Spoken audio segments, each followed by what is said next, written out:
because y'all know what it is. TNN Trap News Network. I was with Big Trapper. I flex with you.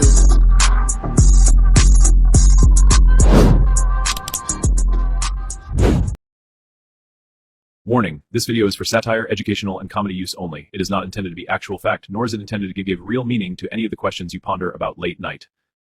Content, big shout out to Byron Blake. Give him a like, give him a comment, give him a good subscribe for everything he got going on. Let's jump into this content. Case continues to take wild turns, but if you ask me, it also continues to fall apart. Every angle that the government has taken to make Big U look a certain way is actually starting to be contradicted more and more by their evidence. Now, today we're going to be taking a look at the famous no jumper clip from Luce Cannon, and I'm going to be showing you how Big U's defense team is working to keep this out of court, to keep this from being used as evidence against him, and it probably will stand. I'm pretty sure that it's going to stand. But I also want y'all to take a look at how they manipulated things to go in their favor, knowing that there was a very, very strong possibility that this evidence would not be admissible anyway. Without wasting any more time, let's get to it. Him back some of the stolen things and demanding 10. Now, it's crazy that Luce Cannon put this whole situation on no jumper and now it's being used against Big U. But let's go into trap $1,000 so it doesn't happen again. Now, this is a crazy extortion method as it is, but to make matters even more crazy, years later, after falling out with Big U whilst on the No Jumper podcast, Luce Cannon would discuss this incident openly, saying how he found it strange how Big U would send them out on robberies, and then the victims would later turn up to take their things back. So basically, it's like, cause he'll be like, he'll manipulate things. Like, we'll go and do something, and as soon as we do it to show up to the house like 10 minutes later when we trying to, counting everything, right? And we be like, how do they get that? Oh, well, we're gonna just give them like $40,000 back and stuff like that. But cause it's actually putting us in paperwork, right? Luce also claimed that Big U had supplied guns to the homies, but noted down the serial numbers for these guns as collateral. Seen it get like 20 guns, and when he got 20 guns, he's selling them to the homies. But I'm like, why are you writing down the serial numbers? So it's like he was doing like that, and I didn't catch on. So it was like, I'm waking up now. You get what I'm saying? Because I'm his right hand man. You get what I'm saying? So when it came down to like dirt and stuff like that, I'm gonna get it. Do you get what I'm saying? You was his right hand man. So when it came time for dirt and stuff, blah blah blah blah blah blah. But when it comes down to it, it's like, man, fool, you went on no jumper and told on yourself. You told on your homie, and you basically helped spearhead a whole federal indictment. If you pay attention to how WACK100 went about the Luce Cannon situation, it's the exact same situation going on with Young and Hefe. Now, this short clip will play a huge role in Big U's indictment, as the officer who prepared this complaint would say that on the No Jumper podcast, after stating that Williams was Henley's right-hand man, Williams explained, so basically, he'll manipulate things. We'll go and do something, and then the same niggas we do it to show up to the house like 10 minutes later as we trying to count everything, and we be like, how the fuck? This was important because this served as not just a recounting of events, but corroboration of the victim's version of events. Y'all have to remember, this robbery was not caught on camera. It was not caught on a wiretap. The only evidence that they had of this robbery was the victim's own complaint, who happened to be facing criminal charges at the time. So his credibility fair to say that he could have got away with this had a Luce Cannon not went on no jumper and said too much. Was in fact questionable. This was also a big moment because this is the moment where people got a chance to see what WACK100 was really up to. As y'all can see in the documents, WACK would state during this interview, you know why he wanted to give the dude back 10, right? Back 40, right? Because he was going to make the dude give him 20 for getting it back. Williams then agreed, of course, and would go on to state two other people that he did this to, but this also established an MO, so Luce was corroborating the robbery, and WACK was making sure that the MO was placed on the record. Now, Big U's defense team, who I have to acknowledge is doing a great job. They doing a really good job at combing through these allegations and presenting logical explanations, not just coming up with any old explanation. They present real logical explanations that make perfect sense and make these claims sound very, very, very outlandish. I got to get them props on that. It's not the big 30 defense. Can you imagine getting away with something and then Luce Cannon goes on No Jumper and then talks about the whole crime that you were, allegedly guilty of committing, and then now you're sitting in a federal penitentiary behind it because Luce Cannon decided to talk too much and was spearheaded by WACK? Where Big 30 is like, oh, I was there, but I gave him a bag, but I ain't know nothing about no robbery. Big U ain't saying, yeah, I was there, all of that happened, but I called them, but I ain't say, they come in with good logical defenses. And I have to admit, too, that it's working.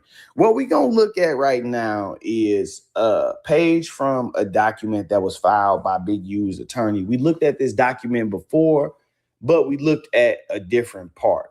This is a motion to exclude certain other acts, evidence, and certain testimonies. In this motion, they state defendant first, statements made by Williams are not admissible against Mr. Henley because the government says they illuminate enterprise structure. So Tremaine Williams' Luce Cannon statements are used against Big U because they're being shown to have basically a consistency of a habit as far as the government is trying to paint the picture of who Big U is. They're trying to say, well, it's just a No Jumper interview, it's only content, blah, blah, blah. And the government's like, nope, this is some real talk. If Mr. Williams does not testify, admission of those statements raises serious hearsay, confrontation clause, and Branton concerns, which is very true. If he doesn't testify to these things on the record against Big U, then allowing him to go in here and this is hearsay, literally. Second, if the government invokes Rule 801 D2E, it must first establish with independent evidence that the statements were made during and in furtherance of the charged conspiracy. This is where they are going to have an issue in my concern. I'm going to read the rest of this. Third, even apart from hearsay, the label enforcer is unfairly prejudicial and conclusory. It is, because y'all have to put evidence in front of the jury and let them decide if he is a person who, plays the role of enforcer. Fourth, the No Jumper incident risks devolving into a mini trial within a trial concerning an uncharged robbery with powerful spillover prejudice. The court should exclude the category in its entirety. Now let's get to the breakdown. It's crazy that the No Jumper trial has a Big U's trial has a mini trial within it. It's like a side quest of the No Jumper trial. That is absolutely barnacles. And you can't tell me that WACK100 is not involved in this. Here again is more information and more proof showing that operations and dealings from WACK100 have direct influence and direct impact on Big U's trial and Big U's case, even when it just comes to simple things like the validity of what Luce Cannon is saying. You can't sit here and say that this one is just clear. If you don't want to see WACK's involvement in this, you don't want to see WACK's involvement in this. But Big U had absolutely nothing to do with the No Jumper fight. Nothing to do with the No Jumper fight. Yet here he is caught in a flu, flam, and skull dug in a larceny. In this first segment, of course, we know that this is hearsay. Big U is not there.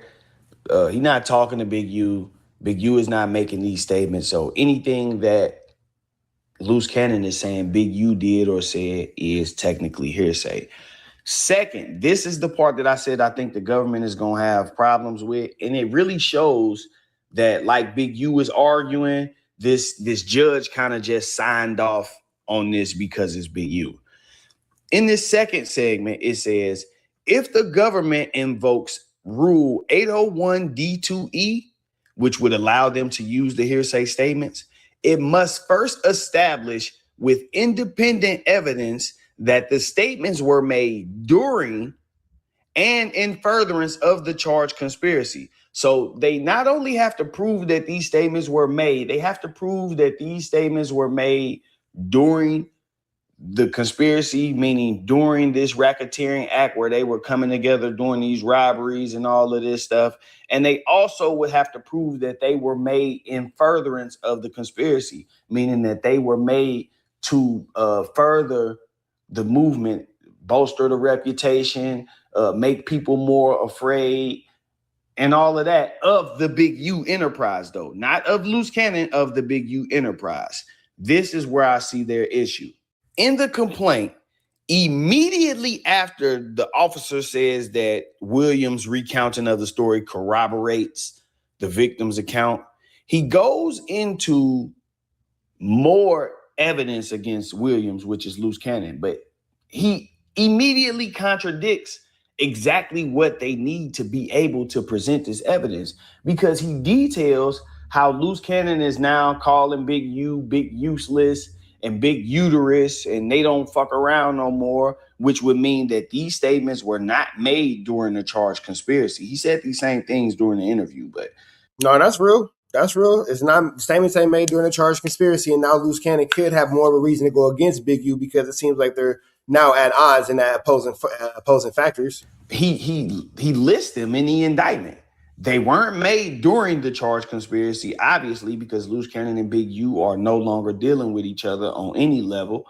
Also, they are not in furtherance of the charged conspiracy because Luce Cannon is now attempting to discredit Big U by saying that he's the police. Big U was being accused of being a snitch by Luce Cannon and working with the police. So this would be the exact opposite of bolstering the reputation of the Big U enterprise. During the same interview where he talks about the robberies, he talks about how Big U is the police and he writing down serial numbers and, you know, all of this stuff. Like he's entrapping the homies type shit. You see what I'm saying? So how could that be considered in furtherance of the Big U enterprise? And how could it be considered during the time frame of the conspiracy between Big U and Luce Cannon? If we look at this paperwork, you will see that it's basically charging Big U because Luce Cannon mentioned him, because he don't got nothing good to say about him. So to say that these things are being said in furtherance of the Big U enterprise. Yeah, I can't see how Luce Cannon calling him a snitch and calling him big useless is going to further the Big U enterprise. I can't see how that's going to help the Big U enterprise. I can't really see how that's going to go into that situation. I don't really see that. It's just this officer trying to take some stuff and make it go together because Big U's name is being mentioned, which is why I say this is a persecution, man. This is not a prosecution. This is a persecution, because how, like, they talking about the robbery at No Jumper when some other people got beat, and talking about the fact that he mentioned Big U in a video that he made after that as evidence that this is in furtherance of the Big U enterprise. Big U wasn't there. Big U wasn't even dealing with dude at this time, you know? So that's the type of stuff they coming up with. I don't think that that's going to stick at all. If we being honest, I got to be real with y'all. First, I want to point out that the government did not address this at all. They responded, they filed a motion, a reply, but they did not address this part at all, which is considered a concession in court. Anytime there is a mention of an argument and you don't reply to that argument, the courts will consider that a concession. They'll say that you concede that because you didn't present an argument for it. Courts would definitely see that you conceded to that because you did not present an argument. Unless the prosecutor files a motion and says, well, he wants to reserve, these points on this topic for oral argument, or he files some kind of sealed supplement saying he want to keep this. But I don't see that because I'm looking at the docket. Another thing that I want to point out to y'all is the fact that this, as much as I think Luce Cannon is a goofy, as much as I think he's a goofy, this tells me that Luce Cannon is not scheduled to testify. Luce Cannon has not formally proffered, I don't believe. I know WACK been running his little plays, but based off the fact that Big U's attorney is asking them to completely remove this portion, I don't think he's been given any sign or signal that Luce Cannon plans to testify. That's why he said if he doesn't testify, then this is hearsay. And technically right now, who would have thought Luce Cannon was keeping it solid? Wack was calling him a snitch. Wack was trying to say he was a flu flammer, skulldugger, and a larcener, but it's looking like Luce Cannon the most solid individual. It falls within that category, you know? So and by him saying that, that's my sign that Luce Cannon is not scheduled to testify. There's been no indication that he's going to testify. As much as I think he is a goofy, I gotta say that right there. So this kind of exonerates him.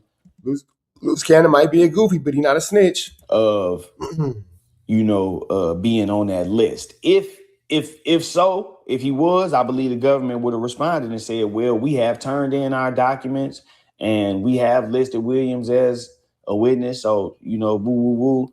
But they went completely silent on the topic. So that's my take on that. With that said, I'm going to wrap this one up, man. I felt like this was So, man, look, it's a big love, big shout out to Byron Blake. If y'all ain't did so, hit him with a like, comment, subscribe for everything he got going on. You already know how we rocking here at TNN Trap News Network. Red dots to the left, you know the rest. Ha! Yeah, Trap News Network, I'm glad that you enjoyed that content. We heard the cries, we heard the complaints. Now, we don't got no intro, but we do got an outro. With the same information, man, make sure that you are tapped in. Make sure you dropping comments. Make sure you dropping likes. Make sure you subscribing to everything we have going on here at TNN Trap News Network, because we will be giving away some more Chiliana once we hit that 40,000 membership, 40,000 subscriber, threshold. We're going to make sure that we give y'all some Chiliana, man. So make sure that y'all stay tapped in. Make sure y'all stay looking out. Make sure y'all stay right here at TNN Trap News Network. The news you can use, the knowledge you're not finna get in nobody's college. Hit a like, hit a comment, hit a good subscribe button for everything we got going on here at TNN Trap News Network. We're gonna keep you updated on what's going on these YouTube streets. You already know the deal, man. If you enjoyed this content, throw the red dot to the left. You know the rest. We gone.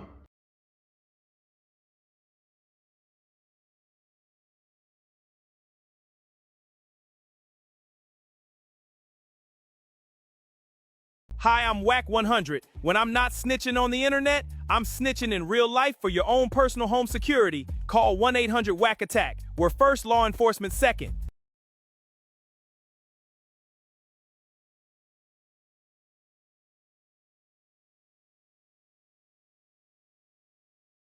Hey, I'm Adam22. Got an extra soul laying around?